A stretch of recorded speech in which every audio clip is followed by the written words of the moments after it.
Você ouve agora o Evangelho no Ar. Apresentação: Chico Cruz. Muito bom dia, prezados rádio-ouvintes da nossa Rádio Idefran e do programa Evangelho no Ar. Esta notificação é para lembrar a todos os companheiros que nos assistem e nos ouvem que nos dias 3 de abril e 10 de abril o programa foi gravado em homenagem ao codificador, já que estamos na Semana Regional Espírita aqui em Franca. Para tanto, na manhã de hoje, nós vamos ouvir o programa dedicado ao professor Hipólito Leon Denizar Rivail e no próximo dia 10, o programa dedicado ao mestre Kardec. Um abraço a todos, até dia 17, quando voltaremos com o programa ao vivo. Muito bom dia, meus queridos amigos. Estamos gravando este programa em especial para podermos dar a todos o maior entendimento, o maior conhecimento, uma maior noção da figura de Allan Kardec, o grande codificador da doutrina espírita. Vamos procurar comentar, orientar e mostrar a todos os nossos rádio-ouvintes o espírito magnânimo de luz que codificou a doutrina. O grande professor, o mestre de todos nós, que nos deu a consolidação da doutrina espírita nesses 170 anos. Muito bom dia, Lívia. Bom dia, Chico. Bom dia, amigos. Desejo a todos bons momentos de reflexão. Muito obrigado. Bom dia, William. Bom dia, Chico. Bom dia a todos. Uma semana abençoada para nós e conseguimos fazer um momento de reflexão para que nós possamos sair muito mais instruídos de quando nós chegamos aqui agora. Com certeza, meu amigo. Bom dia, Leon. Bom dia, meus irmãos, meus amigos. É uma alegria estar aqui com todos novamente. Vamos aproveitar intensamente essa oportunidade nessa manhã. Um abraço a todos. Muito obrigado. Eu vou fazer, então, com todos os radiovintes, um pequeno apanhado da figura, da biografia do Kardec, né? Falar algumas coisas e, posteriormente, vou deixar em aberto para o comentário geral de todos os três companheiros conosco. Hipólito Leon Denizar Rivail, Allan Kardec, nasceu em Lyon em 3 de outubro de 1804. Filho e neto de advogado, de uma antiga família que se distinguiu na magistratura. Não seguiu a carreira. Dedicou-se muito cedo ao estudo da ciência e da filosofia. Aluno de Pestalozzi, na Suíça, torna-se um dos discípulos eminentes deste célebre pedagogo e um dos propagadores de seu sistema de educação, que exerceu grande influência na reforma dos estudos na França e na Alemanha. Foi nesta escola que se desenvolveram as ideias que deveriam colocá-lo, mais tarde, na classe dos homens de progresso e dos livres pensadores. Nasceu católico, foi criado num país protestante, viu e vivenciou atos de intolerância, sofreu com este processo, mas, no desenvolver de tudo isso, concebeu uma ideia de uma reforma religiosa, na qual trabalhou em silêncio por muitos anos, né? E aí, nós vamos começar esse nosso bate-papo ouvindo os companheiros a respeito deste primeiro momento do professor Hipólito Leon Rivail, Denizar Rivail. Quem gostaria de começar? Vamos brincar aqui um pouquinho. Quem gostaria? As damas primeiro hoje? Claro, primeiro as damas, sempre, né? Chico, o que você leu a respeito de Kardec para nós, como uma introdução a esse estudo, nos leva a pensar que a trajetória de Kardec é uma trajetória iluminada quando ele esteve entre nós. Porque, a princípio, ele recebe todos os impulsos que o seu tempo podia dar para a sua formação, vai se preparar num dos colégios que eram dos mais brilhantes da época em termos de instrução, uma instrução inovadora. E depois, quando retorna desse colégio em que ele convive com Pestalozzi, ele traz na bagagem noções acerca da educação, da vivência humanitária, que vão ser definidores também do seu caminho. Então, a trajetória prévia do codificador é uma trajetória muito brilhante, e esses primeiros tempos mostram que todo reformador passa um percalço natural na vida, que é o de chegar, de se preparar, de se instruir, para depois viver a sua grande missão, no caso de Allan Kardec, entre os homens. Ele aparece, né? Num determinado momento, estava lá escondidinho, trabalhando, estudando, e de repente ele aflora, né? Ele se coloca. Tem uma coisa aqui que antes de eu passar a palavra para os dois bonitões aqui do programa, né? Eu gostaria de também dar conhecimento. O Kardec falava profundamente a língua alemã e ele traduz obras de educação e de moral com destaque para as obras de François Fenelon, que mais tarde vai fazer parte dos grandes trabalhadores do projeto da codificação. Falava alemão, falava inglês, neerlandês, né? O famoso holandês, né? E tinha perfeito conhecimento de italiano e espanhol. E aí, William, como é que é isso? A gente vê a profundidade do cientista, do professor, né? Que ele foi, e tenho certeza que ele ainda é. Para que você falou assim, ele falava 6 idiomas fluentes. 6. Você vê a profundidade desse educador. Fora isso, se a gente for falar, ele dava aula de várias matérias. Nosso irmão tinha 9 diplomas diferentes, sendo 9? ele 9. Química, física, anatomia comparada, astronomia, matemática, filosofia, retórica e francês. Cansei. Eu também já cansei. Fora isso, um pequeno detalhe. Ele foi, em várias sociedades eruditas, ele recebeu inúmeros prêmios. Mas uma em especial, que chamava a Academia Real de Arras, que aconteceu em 1831, ele ganhou exatamente por um prêmio de honra ao mérito por fazer um trabalho intitulado Qual é o sistema de estudo mais em harmonias com as necessidades da época? Ele já era um revolucionário, nem vamos falar da parte da doutrina espírita, da própria parte educacional que ele trabalhava. Para você ver a profundidade e a grandeza desse professor, né? Porque quando a gente fala do professor Rivail, mesmo antes de Allan Kardec, ele era uma pessoa notável dentro da sociedade, extremamente culto, extremamente inteligente, era caridoso, ele dava aula grátis, ajudava as pessoas. Espera um pouquinho aí. Ô, Leão, você dá aula grátis também, não? Ô, Chico, a gente tem que exercer aula grátis de vez em quando, viu? Eu já dei algumas aulas grátis ainda. É uma praia que eu gosto de fazer, mas... então, tenho certeza que não com tanto vigor quanto o codificador, tá? Mas Por que você diz isso? Eu te digo porque a licenciatura é uma paixão, né? Você pode estar em qualquer meio que você vai exercer a licenciatura. Estou com 2 colegas professores aqui, né? A Lívia e o meu amigo Chico, e a gente, quando é licenciado, a gente tem uma emoção, uma inspiração totalmente diferenciada em estar na frente da sala de aula. E eu tenho certeza que o codificador, ele aplicava os conceitos, as ideias dele naquele momento. E quantas vezes nós, professores, nós no momento da licenciatura, a gente se sente inspirado. Eu vou falar com toda certeza com os colegas aqui que você já terminou uma apresentação, uma explanação, uma aula, e você fala assim, nossa, mas como que eu construí todo aquele raciocínio? É um exercício tão maravilhoso, o Chico sabe do que eu estou falando, porque é tão maravilhoso que eu tenho certeza que era uma forma, isso é comprovado, científica, pedagogicamente comprovado, que a forma de você mais adquirir e aumentar o conhecimento é disseminando, né? Você aprende, a pirâmide justamente, ela tá, o topo da pirâmide na evolução do conhecimento é quando você propaga esse conhecimento, quando você discute, quando você realmente expõe, entendeu? Então, com certeza, a experiência na licenciatura para o Kardec, ela com certeza ela foi fundamental para que ele pudesse elaborar o trabalho, até pela forma com que ele elaborou o trabalho dele, né? A gente vai ver a pedagogia que tem ali em Kardec, nos livros é fantástico.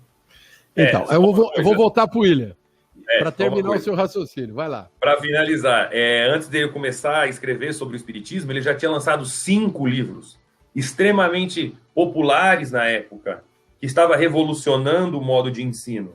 É exatamente que, como professor que era, como cientista que era, quando ele vai começar a caminhada, né, a missão dele, como a Lívia colocou, dentro do Espiritismo, ele não usa o nome dele. Porque o nome dele já vendia muito fácil. Porque ele era revolucionário no que ele fazia. Essa então, é uma coisa que é interessante a gente pensar. Por que ele não usou o nome como professor? Porque ele não quis misturar as coisas, né, William? Ele exatamente. Não quis fazer. Até porque se ele misturasse, poderia ter aquele condão de todo mundo comprar só porque era ele que estava escrevendo. Ele era discípulo de Pestalozzi, era um doutrinador, um professor especial. Então já se vendia muito bem os livros dele, ele já tinha vários prêmios. Como o Leon comentou, ele teve uns probleminhas, uns percalços, ele abriu uma escola que não deu certo. Teve, como todos nós temos. Quem não tem, ué? Quem não tem, né? Mas se você pensar na época, antes dele lançar o Livro dos Espíritos, já existiam 5 livros extremamente muito bem vendidos, e ele abraça a missão do codificador, essa doutrina que é a luz para nós até hoje, e meio que ele, não vou falar abandona, ele deixa de lado essa parte e ele se torna realmente aí Allan Kardec. E Parsa também não foi fácil a disseminação do Espiritismo, enfrentou difícil percalço na vida, mas tá aí o que nós temos hoje para toda a eternidade, a imagem dele como codificador do Espiritismo. Tá bom. Deixa eu dar um prosseguimento aqui no nosso bibliografia para passar a palavra para o Leon, que vale a pena a gente pensar.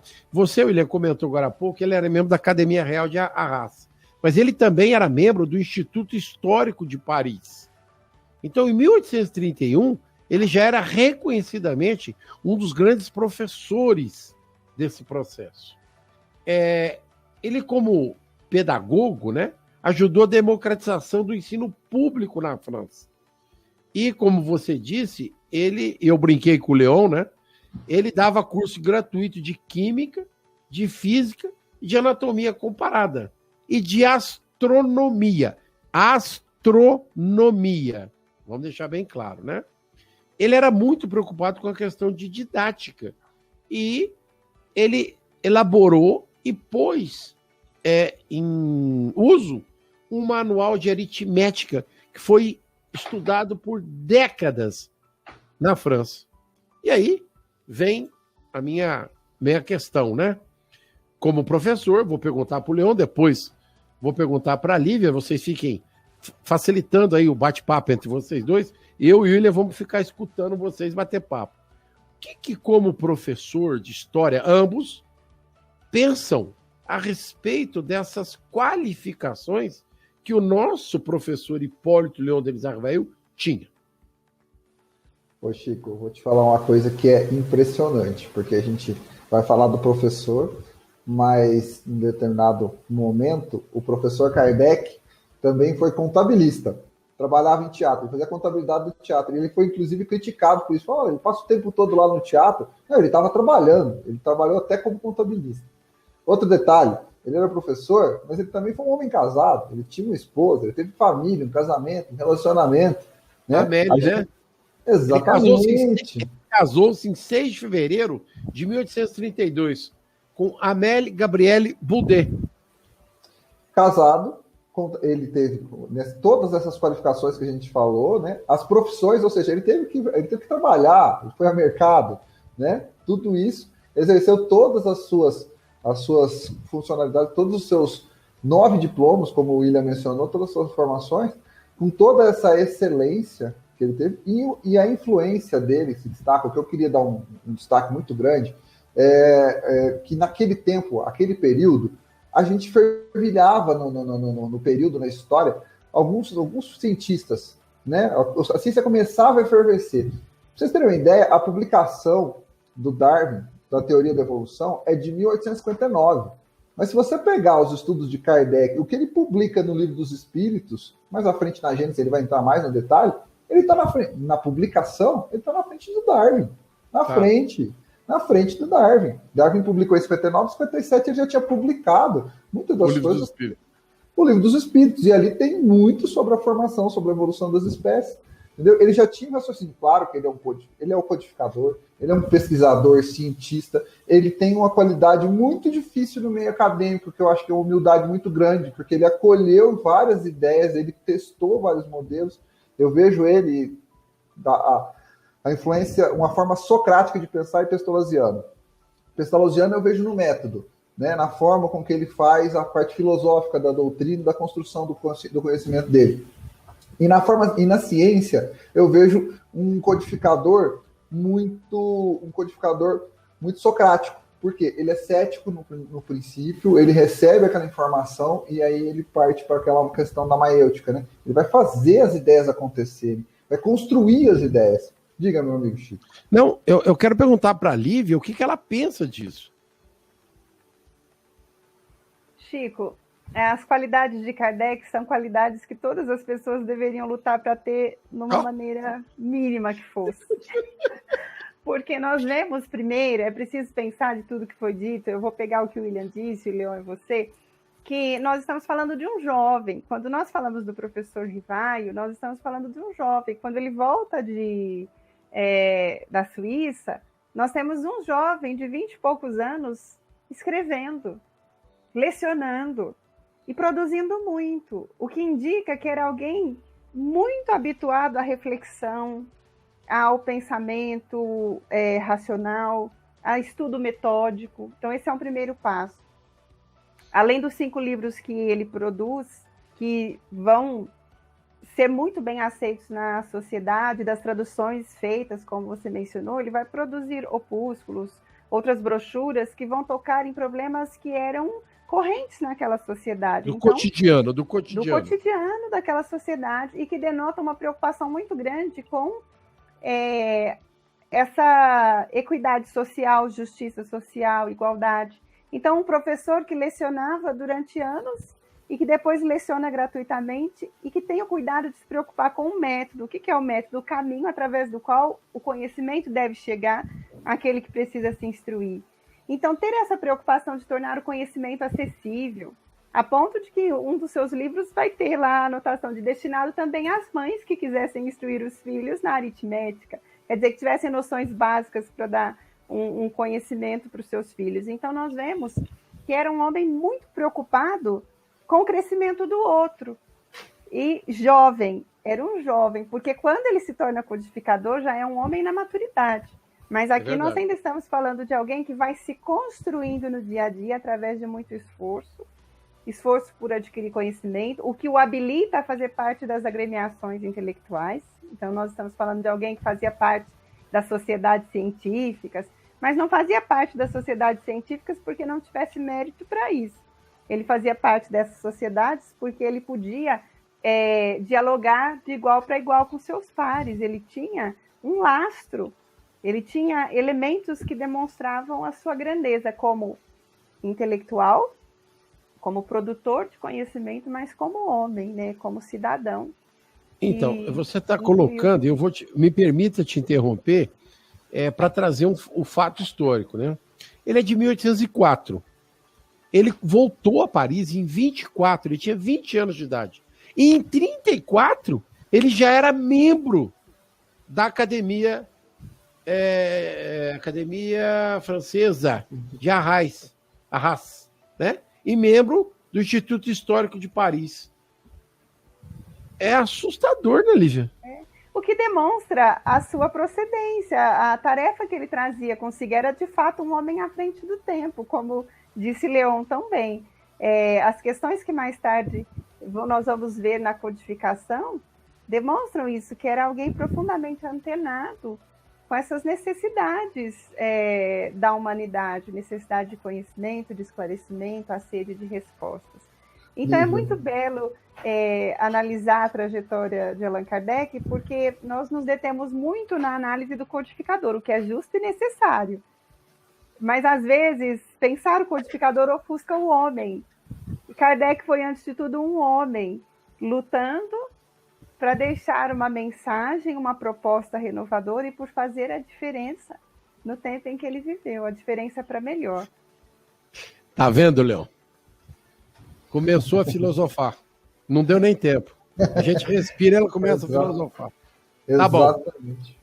Eu vou colocar uma coisa para os três para vocês pensarem. Antes de você colocar só uma coisinha para que Fala. Para deixar só igualitário, né? A dona Amélia, a esposa do seu Hipólito, era extremamente também erudita, era uma mulher muito inteligente, 10 anos mais velha que ele. Ajudou ele muito no espiritismo. Tocava piano. Era de uma inteligência também sublime e ajudou muito Kardec no trabalho da codificação. Só esse adendo, porque a gente lê, lógico, Kardec com toda a sua grandiosidade, mas ele teve mãos amigas que, nesse caso da sua esposa, que lhe ajudaram muito. Lembrança feliz, muito boa. O que eu queria colocar... Porque realmente ela é braço direito dele. É o braço direito dele. Com certeza, foi mesmo. O que eu queria colocar para reflexão nossa e dos nossos rádio ouvintes é: ficou rico? Vai, Leão. Rico de experiências, de conhecimento, de sabedoria, de pessoas que o amaram, que o entenderam, que foram gratas pelo que ele deixou. Isso é verdade. Ele foi um homem. Então, isso é verdade, mas eu queria que vocês fizessem uma análise dessa condicionante. Ele era filho de magistrados, estudou na Suíça com Pestalozzi, era, na época, um dos grandes da educação na França. E a pergunta é: por que não ficou rico? Porque era um homem sujeito a todas as experiências que qualquer outra pessoa também estaria. Ele viveu momentos mais promissores na sua trajetória e momentos de reveses financeiros muito expressivos. O Leon mencionou que ele vai trabalhar como contabilista. Então, quando o liceu que ele tinha constituído com a esposa durante anos, eles trabalham lecionando, em determinado momento fecha, ele vai se colocar profissionalmente contabilizando as contas de núcleos culturais. Então, ele também esteve sujeito a reveses que visitam a trajetória de qualquer pessoa. É que você está analisando a parte material. Mas qual de vocês vai analisar a parte espiritual? Posso atrever, hein? Olha. E aí, primeiro, por mim, tudo bem. Tá, vai, William, fala. Vou levantar a bola para você. O Chico falou, você vai levantar a bola. Então vamos lá. Primeiro, vou falar aqui, vou até usar um fundamento, tá? Para depois, quem quiser ler. Nós estamos falando de Allan Kardec, o professor Rivail é um espírito de alta envergadura, tá? Para quem quiser comprovar exatamente isso, estava até conversando antes da gente começar, tem um livro chamado Cartas e Crônicas de Chico Xavier, no capítulo 28, que coloca Kardec e Napoleão. É um texto que trata uma trajetória de Napoleão antes de Kardec reencarnar na Terra. Tá? Então, é um texto que traja mais ou menos datado do final do século XVIII, né, em 1799, para ser mais preciso. Kardec já estava preparando para reencarnar, e Napoleão, numa hora que ele está dormindo em seus aposentos, num desdobramento do sono, ele vai até uma reunião espiritual. Lá, grandes membros, grandes pensadores espíritas, né, que estavam planejando, que Napoleão estava trazendo o iluminismo para a Europa, então ele estava sendo guiado por algumas forças. Nessa reunião, para-se um momento e um espírito de alta magnitude, de luz, é extremamente aplaudido, desce com músicas, com perfume no ambiente. Para quem quiser, vai ler esse texto, que ele traz muito mais rico de detalhe, e ele deixa claro que esse espírito chega a Napoleão e fala: Napoleão, cuidado com o seu orgulho e com o seu egoísmo, para que ele não te derrubem da sua trajetória. Esse espírito de alta envergadura era Allan Kardec, antes de reencarnar na Terra. E a gente sabe qual foi o final de Napoleão, e ele, infelizmente, não escutou Kardec e acabou deixando que o seu orgulho e a sua vaidade fosse mais forte que ele, acabou caindo quando foi invadir a Rússia. Mas, voltando, essa é a prova nesse livro, tá? E o texto é muito lindo para quem quiser ler, o capítulo 28, da grandiosidade, da grandiosidade do mestre, né? Do nosso professor Rivail, no plano espiritual, como Allan Kardec, antes de reencarnar. Então, um espírito de alta envergadura como esse, não vai ter jeito, mas essa parte de bem material, dessas coisas mundanas, eles são muito superiores a isso. Ele não podia ter uma retórica, ele não podia ter uma prática tão antagônica à retórica, tudo que ele publicou, a tudo aquilo que ele construiu, que ele acreditava. Tanto ele acredita que ele consegue transmitir essa mensagem, né? Ele consegue fazer com que a vida dele, com que os atos dele, desde o momento que ele vai dar aula como um professor, no momento que ele vai fazer as publicações. Eu acho que um aspecto que é fantástico, que a Lívia ressaltou, Kardec, ele conseguia circular por todos os meios. Ele faz um negócio que é complicadíssimo, né? Ele consegue atuar na sociedade científica e ele consegue atuar na sociedade civil, dando aula, conhecendo a pedagogia, preocupado com a educação das crianças. Ou seja, ele consegue estar em vários ambientes, transitar por vários cenários diferentes, linguagens diferentes. Isso é uma lição, isso para mim é um outro elemento que mostra a grandeza do codificador, porque ele consegue estar na sociedade francesa em todos os cenários, né? Ele consegue circular em todos os cenários, ele vai até o cientista e ele circula para as pessoas que precisavam de uma mensagem de reflexão e de esperança. Não ganhou dinheiro, como a gente está ressaltando aqui, não era o foco, não era o enfoque, mas ele ficou riquíssimo no conhecimento, era um espírito, com certeza, um espírito diferenciado, a gente sabe disso. Lívia? O seu áudio, Lívia. O áudio, Lívia. Desculpa. Só queria ressaltar que esse aspecto, esse caráter de homem de bem, de homem generoso, se mostra também depois como codificador, e às vezes nós não nos damos conta disso. Tem uma página linda que eu gosto muito, que tem um livro que reúne alguns opúsculos de Kardec. Então o livro se chama O Espiritismo na sua expressão mais simples e outros opúsculos de Kardec. E nesse livro tem uma carta, um discurso de Alexandre Delany, porque um ano depois do falecimento de Kardec, os despojos vão ser transferidos do cemitério de Montmartre para onde estão atualmente, no Père Lachaise. O túmulo sempre florido, indicando o amor das pessoas que passam por ali. E os amigos eram convidados a fazer um discurso naquele momento, naquele evento, quando o dolmen vai ser inaugurado. E Alexandre Delany não podia ir, mas ele faz uma carta que é tão linda, porque mostra o homem de bem. Ele vai dizer, olha, hoje eu não quero falar para vocês do codificador, apesar de que ele me deu a luz do conhecimento espírita, me consolou, me orientou. Eu não quero falar do instrutor que todos conhecem, eu quero falar do homem de bem com quem eu convivi muitos anos. E ele menciona inúmeras ocorrências em que ele viu a caridade que Kardec falava e sobre a qual ele escrevia e aprendia com os espíritos, vivida na sua integralidade. Então, para que Kardec, naquele outro momento, pudesse viver as expressões de consolar, sem às vezes permitir que os outros soubessem que ele era o benfeitor. Tem vários exemplos ali, é uma carta curta, mas os exemplos muito significativos mostram isso.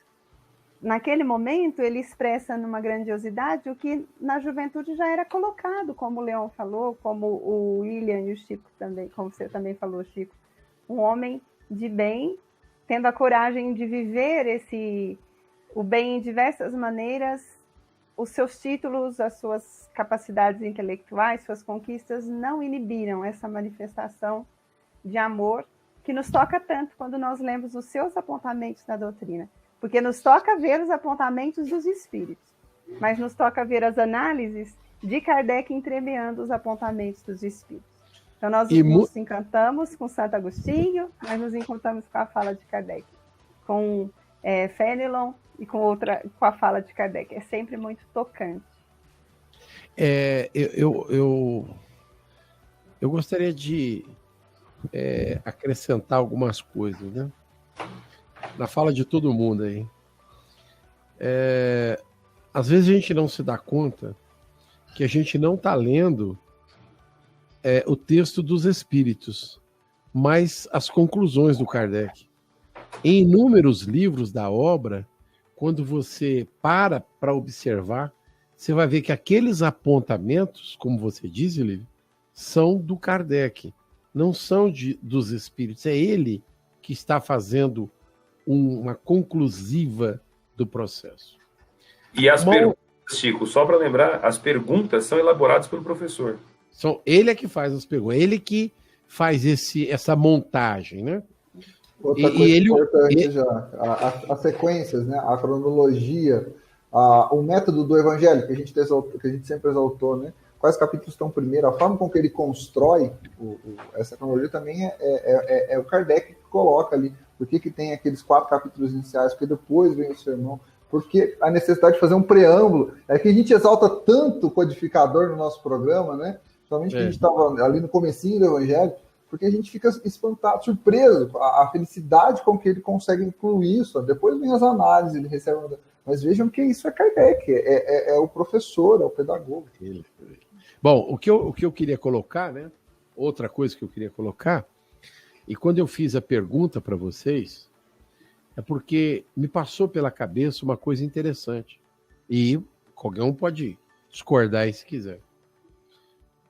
Nos estudos da história, todos os chamados grandes avatares, os grandes espíritos que passaram pela humanidade, nós podemos citar poucos aqui.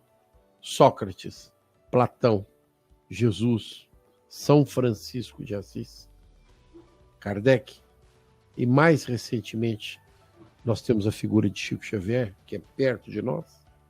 Todos exerceram um trabalho ligado à humanização, à humanidade, ao crescimento do indivíduo e da sociedade, mas todos eles o fizeram de maneira, às vezes, até miserável, sem as questões financeiras. O dinheiro nunca, nem o dinheiro, nem o poder, nunca invadiram a praia de nenhum deles.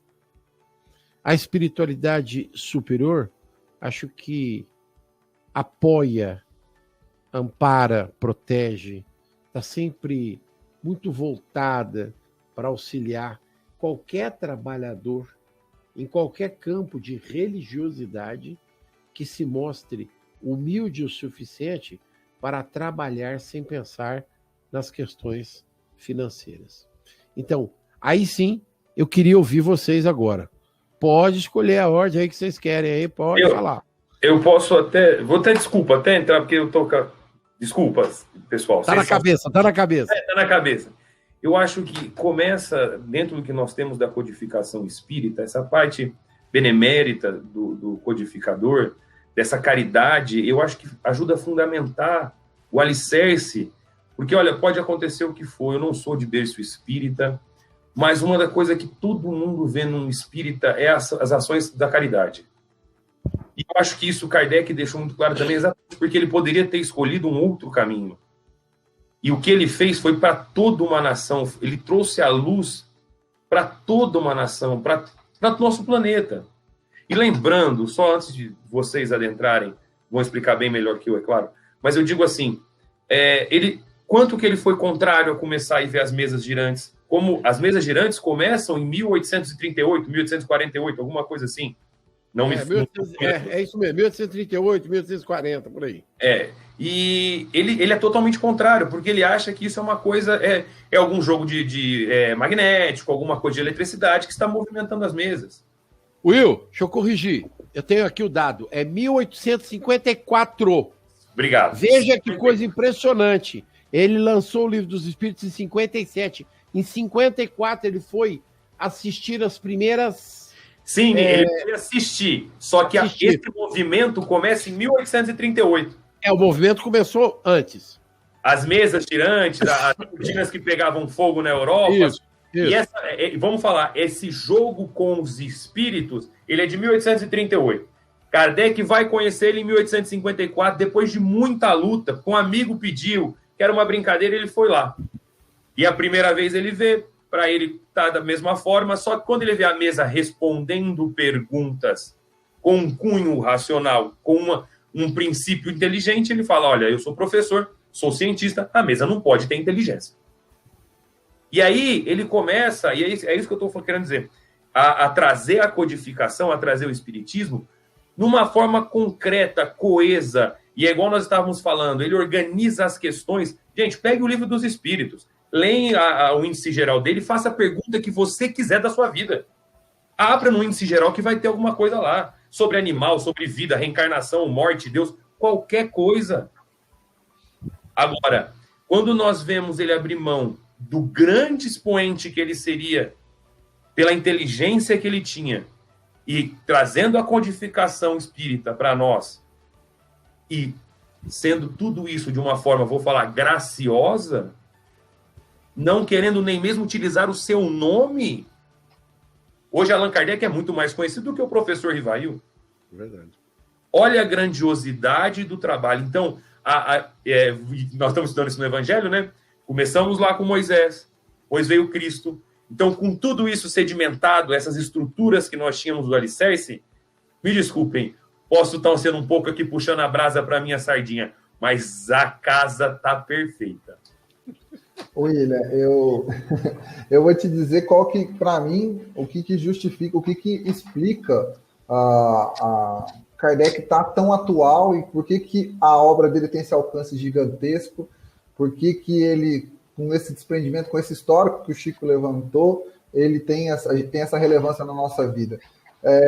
Para mim, o que faz tudo se encaixar é quando a ciência, que o professor tinha tanto domínio, tanto conhecimento, vai se encontrar com a moral cristã, vai se encontrar com Cristo. Né? Porque quando Kardec começa a estudar, entender o pensamento do Cristo, quando ele consegue entender a mensagem e consegue conectar uma ciência com a religião, ele encontra aquilo que nenhum outro cientista ainda antes tinha encontrado, ele encontra aquilo que os físicos, que os terapeutas, que os médicos, que ninguém tinha encontrado ainda.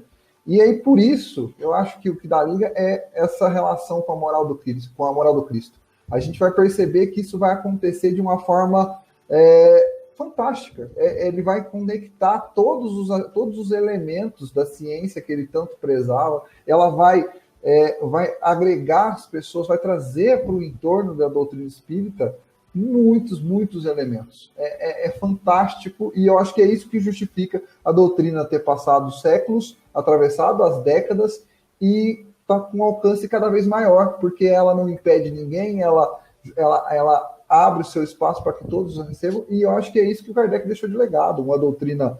Ele não tinha preocupação de enriquecer com aquela. Voltando à pergunta do Chico, se ele usasse o nome do professor, ele seria o cientista, talvez, da década, do século na França. Mas ele estaria circunscrito à França, a realidade do cientista genial que esteve na igreja.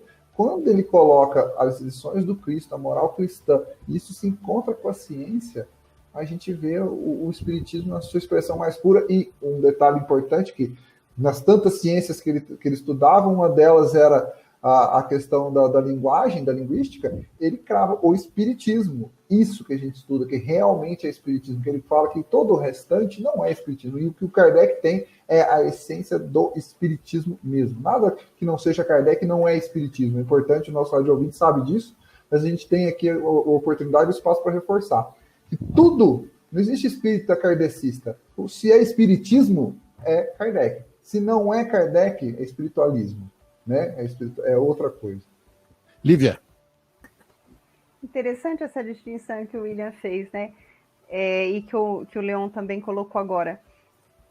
Allan Kardec, ele tem o cuidado de não usar o nome dele nos livros que vieram a partir desse aprendizado da codificação, por esse respeito com a obra que veio dos espíritos, porque sendo um homem de ciência, ele vai nos dizer, isso nós podemos ler em obras póstumas, na página lá intitulada Minha Iniciação no Espiritismo, que ele vai narrar como é que se dá esse contato que o William contou para nós. Primeiro, amigos vão mencionar, deslumbrados, e ele, homem científico, racional, se permite o benefício da dúvida e do distanciamento. E depois, aos poucos, vai fazendo encontro com essa mensagem até se deparar com um fenômeno que não era bem um fenômeno pueril, como as pessoas colocavam, como se fosse uma brincadeira, um evento para distrair as pessoas. Então, quando ele se depara com um grande fenômeno, ele é convidado a analisá-lo com a luz da razão e da ciência. E é nesse momento, então, que ele relata ali, a princípio ele não tinha preocupação, nem interesse nenhum em publicar uma obra, ele tinha interesse de atentar para o fenômeno para se instruir. Mas o fenômeno falou por si mesmo, porque era algo que vinha trazido pela vida maior. O que permite que o espiritismo sobreviva tanto tempo é que ele não é uma produção dos homens. Ele é uma realidade da vida, ele é uma lei da vida, que vai sendo aclarada pelos homens à medida que nós, como homens, crescemos em ciência, em conhecimento, em sabedoria. Então nós vamos entendendo melhor esses conceitos. Mas Allan Kardec, tão respeitoso, se coloca para com esse conteúdo que vem do alto, que ele abre mão, como foi dito, de receber frutos de um esforço que ele também participa. Mas ele distingue os dois momentos da sua vida. O momento em que ele era Hippolyte Léon Denisard Rivail. E o momento em que então precisa surgir Allan Kardec, porque a obra não é dele, a obra é dos espíritos. Então, por isso, aqui eu peguei primeiro o raciocínio que o William e o Chico vinham fazendo, e depois o Leon arremata dizendo, olha, não tem espiritismo kardecista, porque Kardec nunca se colocou como um criador da doutrina espírita. Tem espiritismo. Existe espiritismo, tanto que na obra básica nós vamos encontrar o termo espírita, espiritismo, e Kardec tem o cuidado de distinguir, inclusive, o termo espiritualista, porque a obra é dos espíritos, ele é alguém que vem cooperar com isso. Ele reúne um corpo de doutrina, analisa, se debruça, faz perguntas de fato inteligentíssimas e brilhantes, que a gente fala, nossa, que capacidade que ele tinha de perguntar coisas que respondem às nossas indagações. Isso é muito tocante. Não tem uma página da codificação que, se nós formos ler realmente com calma e com vagar, que não nos toque. Ela sempre vai tocar em algum aspecto da nossa vida e isso nos sensibiliza muito. Então, Kardec, ele é um divisor de águas naquela sociedade do século XIX e vai definindo o tempo da humanidade para melhor. E à medida que a ciência fizer novas descobertas e nós crescermos em entendimento, nós vamos entendendo melhor esse arcabouço científico, filosófico, moral, religioso, que é a doutrina espírita. Eu vou pegar o gancho na sua fala, também no do William. Falar em ciência. Falar em ciência em 1857. Em 1860. Porque a doutrina foi estabelecida nesse período, mas não foi feita somente na fala dos espíritos, nem só na capacidade do professor. Cientistas da época se debruçaram sobre a doutrina e fizeram um trabalho magnífico, magnânimo de pesquisa, né? Vou ser obrigado a mostrar, né? Aqui, um livrinho, né? Antiguinho, ó, né? Chama História do Espiritismo. Sabe quem escreveu esse livro? Arthur Conan Doyle. Quem é? Nada. É só um escritor inglês que escreveu uma série chamada Sherlock Holmes. Só. Esse cara aqui escreve sobre a história do espiritismo antes do Kardec. Depois ele se debruça sobre Kardec. Então, eu estou citando só esse exemplo aqui para mostrar que um autor clássico inglês se dedicou a estudar, comprovar e autenticar a obra dos espíritos. E os cientistas? Quem foram os homens que, ao longo desse período, se debruçaram sobre a obra de Kardec? Chico, você pode falar aí do Conan Doyle, né, que foi chamado lá em Hydesville para poder testemunhar o fenômeno das irmãs Fox. A gente vai ver Camille Flammarion logo na sequência. Né, quem é Camille Flammarion? Olha, quem é Camille Flammarion? Você citou nele, né? Talvez um dos maiores astrônomos do século, um dos homens mais eruditos em termos de conhecimento astronômico, era Camille Flammarion. Só isso. Só Camille Flammarion, depois a gente vê Leon Denis, a gente vê tantos outros autores que vão exaltar aquilo, que vão conectar-se à obra de Allan Kardec, e a gente vê que a ciência, como o William fala muito isso, a ciência não precisou, ela não está em 2020 testando as hipóteses de Kardec, porque as hipóteses foram testadas. Elas estão sendo diariamente sendo reconhecidas. Isso é algo que é muito...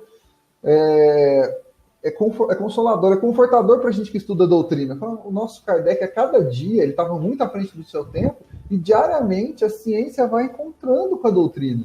Isso é muito fantástico, isso é algo que nos dá a certeza que a obra da codificação ela estava à frente do tempo. Se Jesus dividiu o tempo da humanidade, Kardec divide a ciência. Existe a ciência a partir de Kardec, uma ciência que existia antes do estudo que Kardec fez.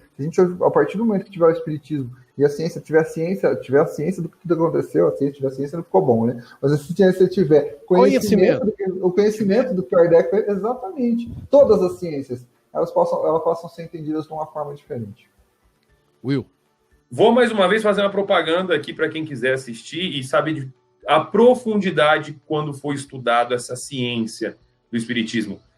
Tem um programa na Netflix, na verdade, uma minissérie chamada Depois da Morte, que lá trata até a interlocução que já estava na América do Norte, nos Estados Unidos, prêmios Nobel, cientistas que estavam estudando o espiritismo, assim como na Europa.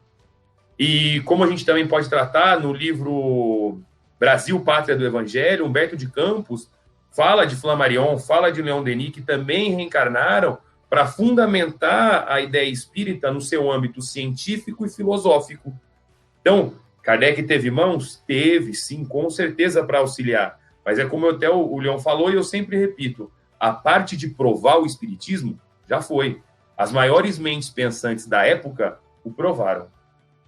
Se você não acredita ainda, se você está em dúvida, vai estudar a parte histórica. Porque é que eu falo, ninguém vai continuar provando se a Terra é redonda, porque tem meia dúzia que acha que é plana. A Terra é redonda, já está provado. Boa, tem que acha que é plana. Então nós não vamos parar o mundo para fazer a prova que a Terra é redonda de novo. Já está provado. Quer saber? Pega Galileu e vai ler. Vai estudar. Então, o espiritismo já está provado. Tanto é que a ciência espírita ela é estudada já nas maiores faculdades do mundo. Então, o que o Kardec semeou, a codificação, foi exatamente, aí sim, concordo, gênero Miguel com o Leão, que ele trouxe essa ideia científica, a moralidade do Cristo. Tá aí, um professor didático pegou as duas coisas e falou, ó, isso aqui, ó, Jesus sim, é o caminho, a verdade e a vida. Por quê? Por causa disso, disso, disso. As leis são essa. São leis imutáveis de Deus. Serve para Jesus como serve para nós. Finalizo também a ideia da mesma forma. O Espiritismo, o grande professor Allan Kardec, o grande professor Rivail, que é um espírito iluminado de alta envergadura, que inclusive, isso aí vocês sabem, eu não vou lembrar a data, está na Revista Espírita, ajudou o movimento espírita brasileiro. Existe uma publicação do jornal, não vou lembrar a data, se os professores de história lembrarem, me ajudam, que um jornal publicou um ato contrário ao espiritismo. E na época, o movimento espírita brasileiro tentou publicar alguma coisa e não foi permitido. Allan Kardec publica isso na Revista Espírita. O contrassenso de não autorizar que ele tivesse o direito de resposta.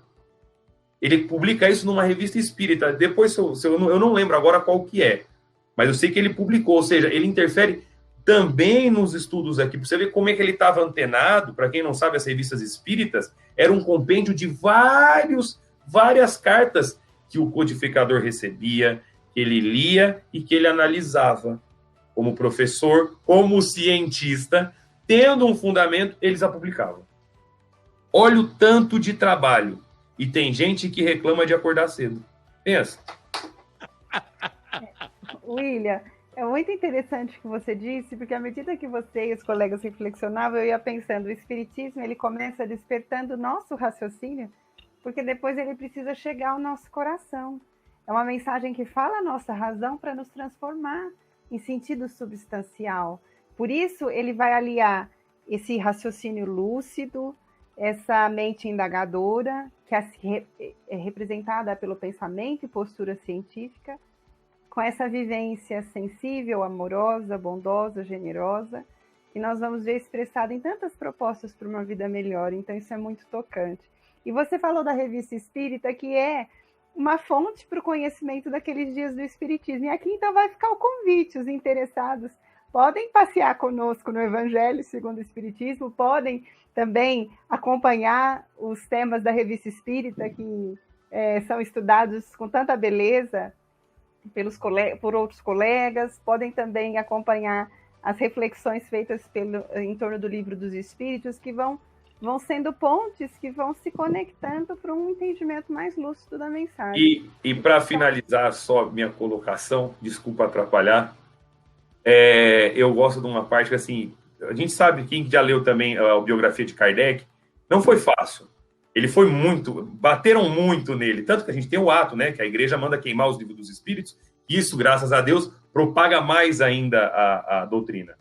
Mas tem uma passagem que eu acho sensacional, que está num livro chamado Cartas e Crônicas, não, desculpa, no livro chamado Espírito da Verdade, de Chico Xavier e Valdo Vieira, no capítulo 52, num título chamado Há um Século, onde é uma passagem que Kardec fala que ele recebeu um malote na sua casa, né, na Sociedade Espírita de Paris, e olha que ele abriu, tinha um livro que estava contando um relato. Um homem que ele tinha, o homem contou no relato que ele tinha tudo o que ele sempre sonhou e que ele era casado e a mulher dele veio a falecer. E dentro disso, aquela felicidade foi embora, aquela vontade de viver foi embora, aquela vontade de trabalhar, tudo isso se perdeu. Ele estava realmente pensando em se suicidar. Quando ele chega perto de uma ponte para se suicidar, ele bate alguma coisa e cai um livro. E ele pega esse livro e ele vê que é um livro dos espíritos. E a hora que ele abre esse livro, lá está escrito: esse livro salvou a minha vida. E ele lê.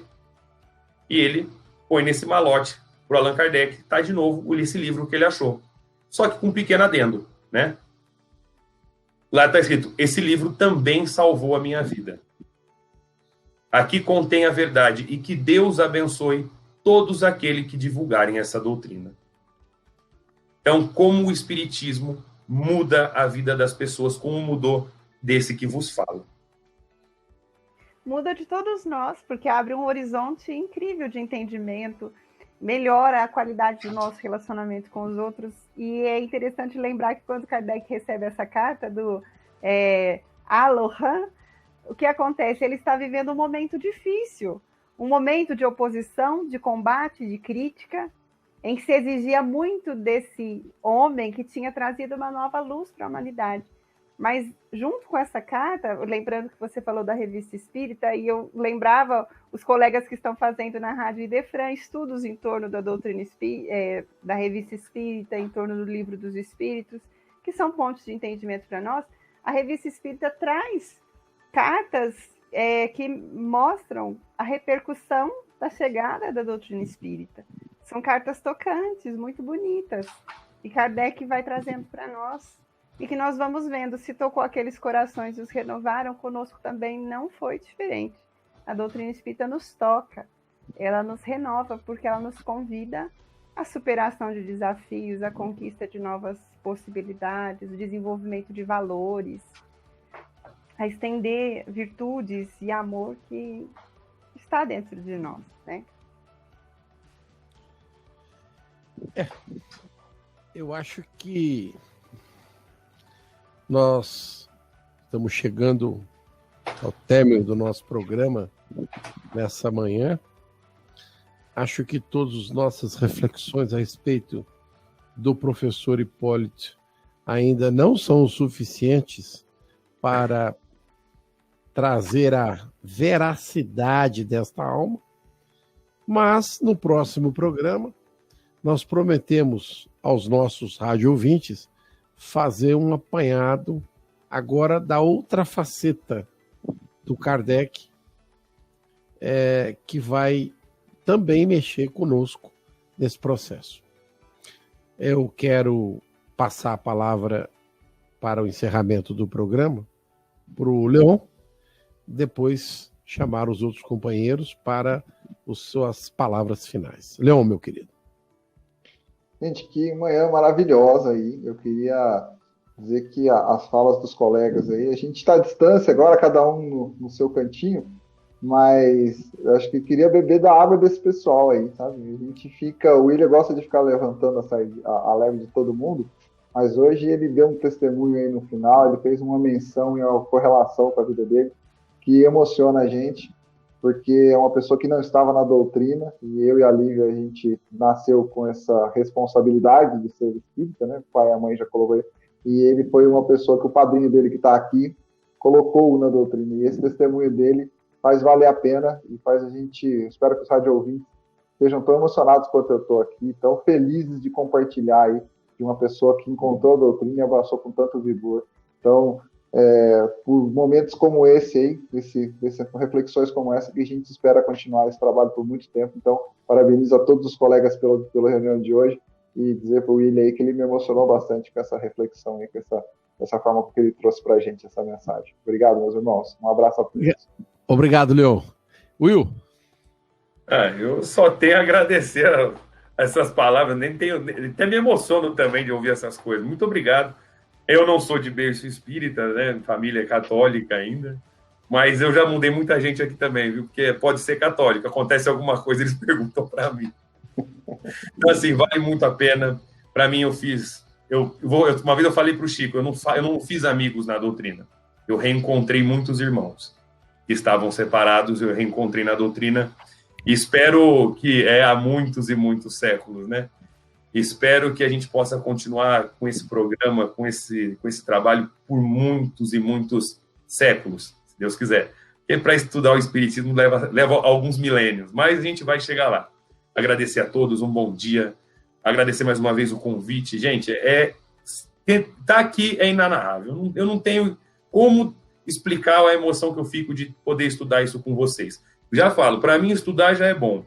Transmitir isso para os outros, ainda acho que eu sou o maior beneficiário. Então, bom dia a todos, fiquem com Deus, um bom final de semana. Muito obrigado a todos vocês. Obrigado, William. Lívia, minha querida. Bem, eu agradeço aos amigos que me incluem no grupo, me dão a chance de também compartilhar experiências e aprender muito. E aqueles que nos deram a gentileza de nos ouvir, eu desejo que eles possam sentir um pouquinho só da alegria que nós sentimos quando nós fazemos parte dessa equipe. E que a vida inspiradora de Kardec, que é uma fonte que nunca cessa, possa de alguma maneira nos inspirar a melhoria em algum sentido da nossa caminhada, na busca de conhecimento, superação de desafios, conquista de valores, melhoria em algum ponto. Que essa figura exemplar, que é Allan Kardec, seja sempre um sinal de luz a nos guiar para momentos e vivências satisfatórias e felizes. Uma excelente semana a todos. Muito obrigado, queridos companheiros, amigos, verdadeiros irmãos. E eu me sinto extremamente honrado de tê-los a todos aqui, viu? Eu quero deixar o nosso abraço a todos os nossos rádio ouvintes, dizendo-lhes da nossa alegria, da satisfação de levar até vocês o Evangelho no ar. Uma boa semana. A Rádio Idefran apresentou o Evangelho no Ar. O Evangelho no Ar.